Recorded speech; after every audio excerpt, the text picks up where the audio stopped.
by Planet Music। Lockdown में फसल छिके जाना हम विदेश में, लॉकडाउन में फसल छिके जाना हम विदेश में।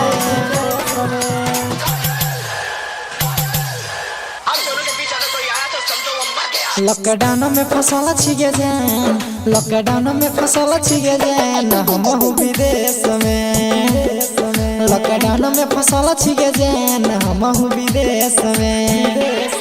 छोरी बहरा भोल कमैती, छोरी बहरा भोल कमैती गए अपना देश में।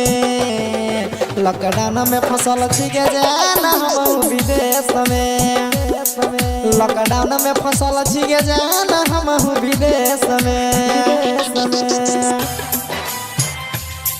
लॉकडाउन में फसल छिके जान हम विदेश में। डीजे बादल राज, बादल राज। लॉकडाउन में फसल छिके जान हम विदेश में।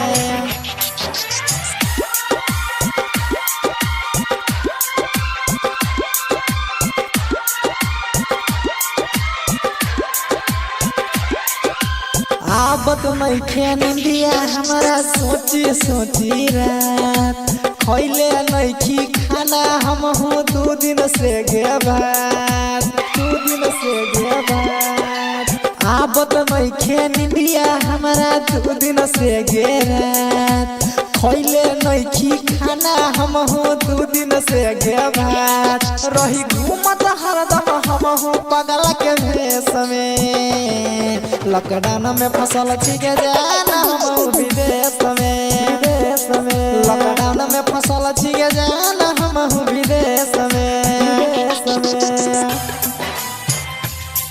लॉकडाउन में फसल छिके जाना हम विदेश में। डीजे बादल राज, बादल राज। लॉकडाउन में फसल छिके जाना हम विदेश में।